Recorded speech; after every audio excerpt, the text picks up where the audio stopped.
Chapter 10, Planting Carrots.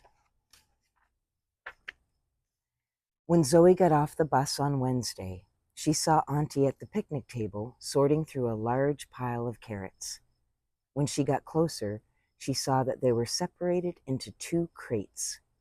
One was half full of long, straight carrots stacked like little logs. The other held a jumble of all different sizes and funny shapes. Auntie had a bowl of freshly washed baby carrots and a glass of apple cider waiting for Zoe at the picnic table. Before she sat down, she unzipped her backpack, took out her plant journal and a pencil, then sat on the bench with a thump.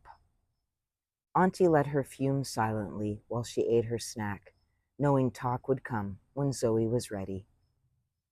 When the bowl was empty, Zoe grumbled, "We're getting a new girl at school tomorrow. Mrs. Thomas put her desk next to mine." "That's exciting. A fresh start with someone new can be a wonderful thing." "Well, I'm not excited." She glared at her aunt. "I didn't like having my desk moved, and I don't like the idea of someone new sitting next to me." Her stomach hurt just thinking about it. "Maybe she'll be nice," said Auntie.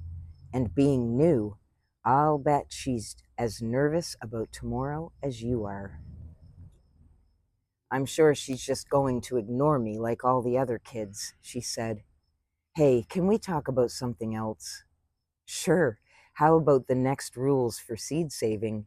That'll take your mind off your troubles," said Auntie with a grin. Zoe rolled her eyes, but opened her journal to a fresh page. "Can you guess what I'm doing?" asked Auntie. "That's easy. You're sorting through the variations in the carrots and picking out the pretty ones, right?" Auntie held up a perfect carrot. "Exactly.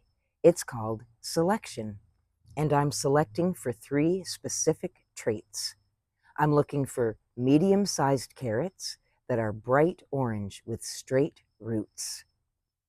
Zoe lifted through the pile of cool carrots, searching for ones that matched Auntie's description. "What are we going to do with these after we sort them?" "We're going to put the perfect ones back in the ground." "Back in the ground? Why? Don't you want to eat those? They're so pretty." Auntie smiled. "Remember how carrots are biennials? If we want carrot seeds, we have to replant the roots so they can grow flowers and go to seed." "But why not replant the ugly ones and save the pretty ones to eat?" "We plant the pretty ones to increase our chances of seeing those traits again in the next generation. We'll save the ugly ones for eating." Zoe nodded. "That makes sense." She thought about it and decided she liked the idea of having this kind of control over the future. She drew a quick sketch of the carrots, including the forked, the gnarled, and finally the one with the 3 best traits. She colored it bright orange so she would remember about traits they were selecting for. Next to the drawing, she wrote, "Selection. Choosing plants with the best traits to go to seed." While she was drawing, Auntie carried the full crate of carrots for eating back to the root cellar and returned to dump another crate of carrots on the table for sorting. After several quiet minutes, Auntie said, "When it comes to friends, I think people are a bit like carrots." "What?" said Zoe. "It's true," she said. "Some are small-minded, like the forked or gnarly carrot." She held up a crooked example. "Nothing I'd select for my garden of friends." Zoe smiled when she thought of her classmates as carrots. "Others are nice, the kind I would select for a friend. Just like carrots, we get to select the traits that we want in a friend. It's nice to know what you are looking for ahead of time, so when you meet them, you will recognize them." She held up a beautiful straight carrot and said, "Oh, hello, friend. I see that you are perfect to me." This time Zoe laughed. "You can't have a carrot for a friend." It's true, she sighed, dropping the carrot into the crate. But seriously, what are 3 traits you would look for in a friend? Zoe shrugged. After a few moments, she said, I would want her to be nice to me, and I would want her to eat lunch with me so I wouldn't have to eat by myself. Those are good traits. Give me one more. She should like plants, so we'd have something to talk about. I would want a friend like that too. When they finished sorting the pile, they loaded the crates of carrots for planting into the wagon. Zoe looked at the load and asked, Are we going to plant all of these? It looks like a lot. We need at least 200, said Auntie. 200? Why so many? Auntie replied, Ready for the next rule of seed saving? We're going to plant a minimum population, which in the case of carrots is 200 plants. Zoe brushed the dirt off her hands and reached for her journal. What does that mean? Ever notice how most plants seem to flower at the same time? Ever wonder why? That's easy, said Zoe.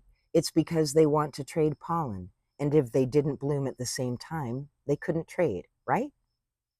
Right, and every plant needs a different sized group to swap pollen with if they are going to grow healthy seeds.